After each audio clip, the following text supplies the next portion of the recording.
और मान लो कि आपके घर में किसी बच्चे की, लड़के की या लड़की का या मंगल विवाह नहीं हो रहा हो या शादी नहीं हो रही हो, या उस लड़के लड़की के लिए बहुत प्रयास कर लिया आपने और उसकी शादी हो ही नहीं रही। जितने लोग भी कथा सुन रहे हो बहुत ध्यान देना,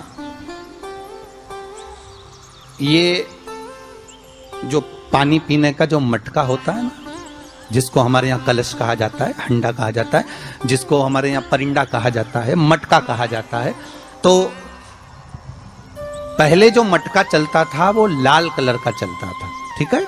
उस पे कलाकृति करते थे लोग, उस पे डिजाइन करते थे। आपके यहाँ भी होगा, जितने लोग कथा सुन रहे हो ना, आपके यहाँ भी मटका होगा, लाल कलर का चलता था। अभी अभी जो मटका चल रहा है ना, उसका कलर चेंज कर दिया गया। कौन सा कलर का हो गया? वो काले कलर का बेचने लगे। तो वो बेचने वाला क्या कहता है कि साहब ये सफेद, ये लाल जो मटका है ना, इस मटके से मजबूत अगर कोई मटका है तो वो काला है। बोलो सही है कि गलत है? अरे बोलो तो सही है ना। आप कभी जाओगे बाजार तो कह देगा, कुमार भी कह देगा, ये जो मटका है ना लाल वाला, इस लाल वाले मटके से मजबूत ये काला वाला मटका है, ये काला मटका है। और महाराज इससे पानी ज्यादा ठंडा ये कर देगा। पर शिव महापुराण की कथा, लिंग पुराण की कथा कहती है, और अगर आपने बैसाख मास की कथा को श्रवण कराओ, बैसाख की एक कथा होती है, उसको अगर आपने श्रवण कराओ तो उसमें वर्णन आता है कि घर के अंदर जहां पर आप पानी पीते हो, जिस स्थान पर अन्नपूर्णा निवास करती है, जिस स्थान पर अन्नपूर्णा का वासा होता है, रसोई घर में जहां पर भोजन बनता है, उस स्थान पर काला मटका नहीं रखा जाता। काला हंडा, काला मटका उस स्थान पर नहीं रखते। पर आज फैशन के हिसाब से, अरे साहब वो ये मटका थोड़ा कम ठंडा पानी देगा तो ये मटका ज्यादा ठंडा पानी देगा, तो उसको काले मटके को रखें। पर हमारा शास्त्र कहता है काला मटका लोग रखते कहाँ थे?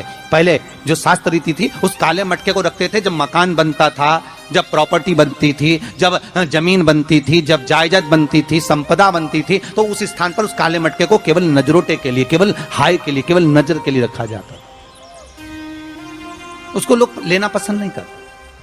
पर आज के व्यक्ति को अगर कह दिया जाए कि ये दो मटके रखे हैं साहब, लाल भी है और काला भी है, तो कौन सा पसंद करेगा? वो काला वाला ही दे दीजिए साहब, ये पानी ज्यादा ठंडा करेगा, उसकी श्रेष्ठता रहेगी। नहीं, शिव पुराण कर रहे हैं, भगवान कुंभ का निर्माण कर रहे हैं, भगवान कलश का निर्माण कर रहे हैं, और भगवान स्वयं ब्रह्मदेव कर रहे हैं कि आप ऐसा निर्माण कर दो जिसमें 33 कोटि देवता स्वतः विराजमान हो जाए। तो भगवान ने उस कलश का निर्माण कर दिया।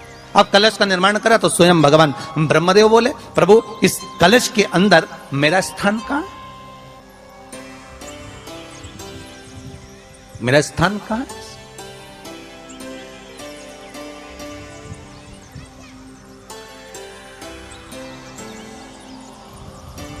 बहुत ध्यान देना महाराज, कलश का जो मुख होता है, उस मुख पर भगवान विष्णु का स्थान होता है। किसका स्थान है? भगवान विष्णु का। थोड़ा सा नीचे आओगे, जहां से कलश का मुख दबा हुआ होता है, वह जगह भगवान स्वयं शिव की होती है। किसकी जगह है? भगवान शंकर की। कलश का अग्रभाग, नीचे का भाग जहां से फैला हुआ होता है, वहां ब्रह्मा का आधिपत्य स्थापित होता है। फिर कलश का जो नीचे का भाग होता है, वो भगवान शिव और शक्ति का स्थान होता है।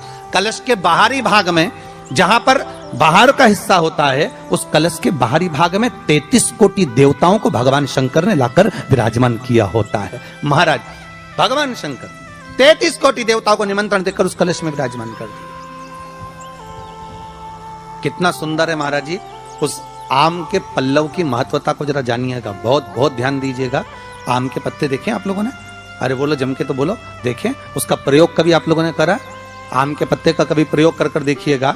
अभी तो नवरात्रि चल रही है, नवरात्रे में जब 5वां दिन नवरात्रे का रहे, चैत्री नवरात्रे का 5वां दिन रहे, और मान लो कि आपके घर में किसी बच्चे की, लड़के की या लड़की का या मंगल विवाह नहीं हो रहा हो या शादी नहीं हो रही हो, या उस लड़के लड़की के लिए बहुत प्रयास कर लिया आपने, उसकी शादी हो ही नहीं रही, अथक प्रयास आपने कर लिया और उसका मंगल विवाह नहीं हो रहा, तो ये देवी भागवत में स्पष्ट कहा गया, देवी भागवत में वर्णन किया गया है,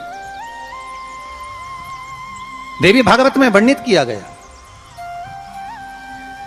और देवी भागवत में कहा गया कि आम का जो पत्ते होते हैं, आम का जो पत्ता होता है, आम का जो पल्लव होता है, उस आम के पत्ते पर हल्दी और सिंदूर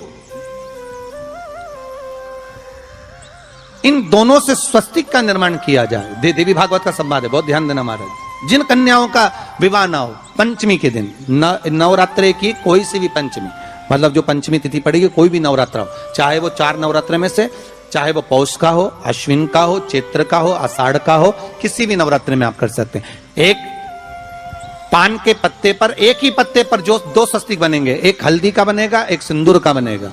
बस अंतर इतना है, जो हल्दी का स्वस्तिक है उस पर कंकु के चावल अर्थात रौली के चावल, रौली कुंकू के चावल रखना है, और जो सिंदूर का है उस पे हल्दी के चावल रखना। इतना रखकर जिस लड़का लड़की का विवाह नहीं होता उसकी हथेली पर रखकर उसका नाम और गोत्र बोलकर महाराज उसको ले जाकर नीम के पेड़ के नीचे उसको रख दिया जाता है। मात्र 3.5 या 4 महीने ऐसे रहते हैं जिसके अंतर उस लड़का लड़की का विवाह पक्का हो जाता है। जिसका विवाह नहीं होता केवल उसी के लिए,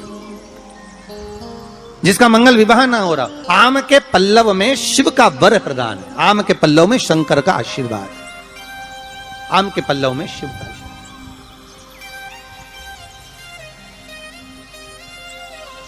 भगवान भूत भावन भूतेश्वर मेरे शिव, मेरे करुणा सागर मेरे शंकर, मेरे त्रिकालदर्शी, मेरे कैलाशी, मेरे भोलेनाथ स्वतः कह रहे हैं, अरे रति तुम रोती क्यों है, तुम्हारे रोने का कारण क्या है? प्रभु मेरे पति के साथ ये आम का पेड़ भी जलकर भस्म हुआ। आम का पेड़। भागवत जी किस किसने सुनी है? हाथ उठाओ जरा, जिन जिन ने भागवत जी सुनी है। आप लोगों ने सुनी है भागवत? रखिए हाथ। अगर आप लोगों ने भागवत सुनी होगी तो उसमें वर्णन आता है,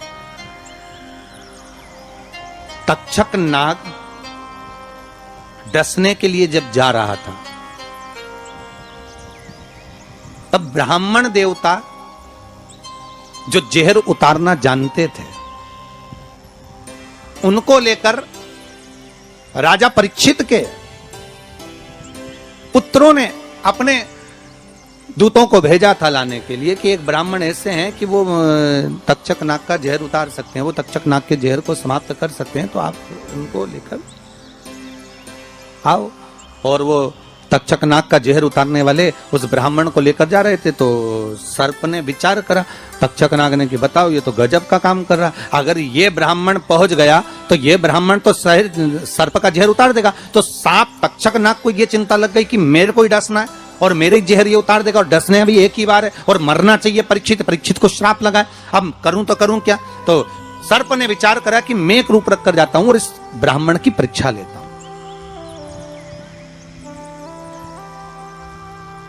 सर्प रूप रख कर गया। भागवत आप लोगों ने श्रवण करी होगी।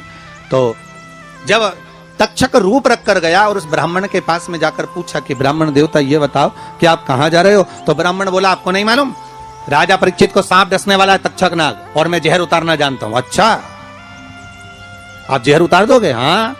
तो किस लिए जा रहे हो? जहर उतारने के लिए।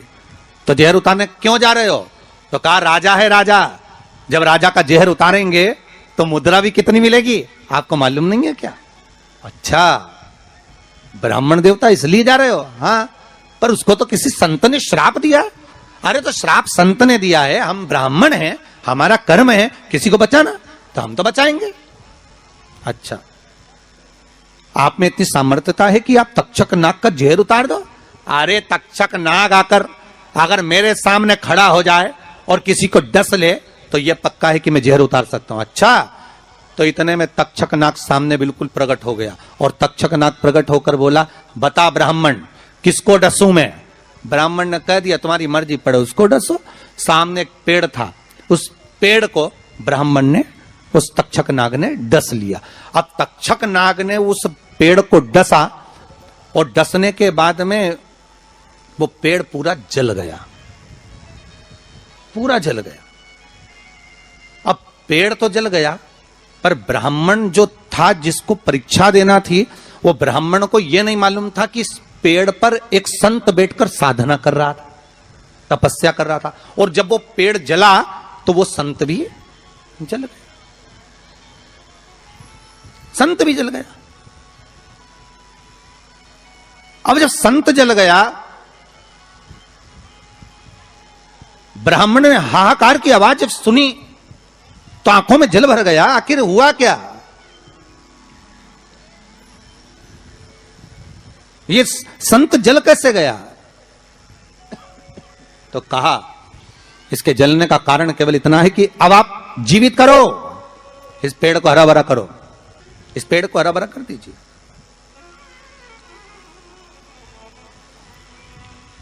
और ब्राह्मण ने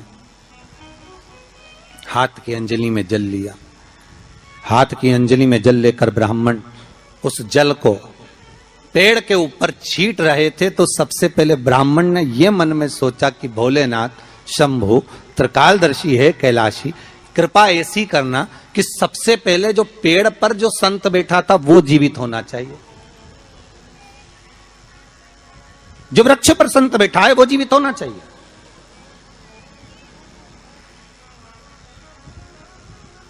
हाथ का जल ब्राह्मण ने जैसे ही छोड़ा, छोड़ते से ही पेड़ भी हरा भरा हो गया और उसके ऊपर जो संत बैठे थे वो भी जीवित हो गए। जीवित हो गए तो तक्षक नाग को ये लगा कि इसने एक जले हुए पेड़ को जीवित कर दिया, वापिस हरा भरा कर दिया, और इसने ऊपर बैठे हुए संत को वापिस जीवित कर दिया, तो ये पक्का है कि मतलब ये तक्षक नाग का जहर, मतलब मेरा जहर राजा परीक्षित को उतार सकता है। तो तक्षक नाग ने अपनी बात को पलटा और पलट कर कहा, महाराज जी हाथ जोड़कर निवेदन करता हूं, जितना राजा परीक्षित के पुत्र आपको धन देंगे उससे 1000 गुना धन मैं आपको देता हूं। ब्राह्मण ने कहा ठीक है, अगर दक्षिणा से बड़ी दक्षिणा हमको एक ही जगह पर मिल रही है तो फिर हमें जाने की जरूरत क्या। ब्राह्मण ने दक्षिणा ली, वापिस मुड़ गया, वापिस मुड़ गया।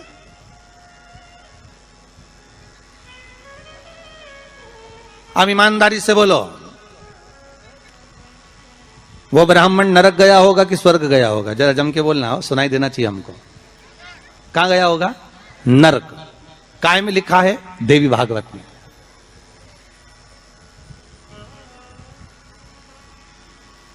उसका कारण क्या था?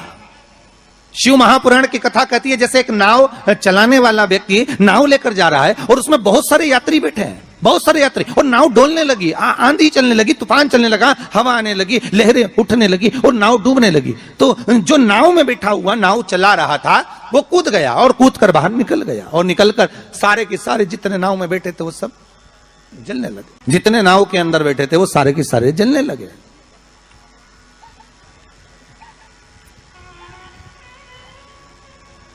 जब वो सारे के सारे पानी में डूबने लगे और पानी में नाव में जाकर सबकी सब जब डूब रहे हैं, सब मर गए, सारे के सारे जो नाव में बैठे थे, जो तैरना जानते थे वो बाहर निकल गए, बाकी के सब डूब गए।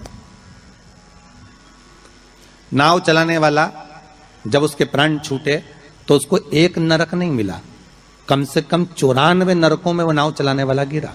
शिव महापुराण की कथा कहती। तो उस नाव चलाने वाले ने भगवान से पूछा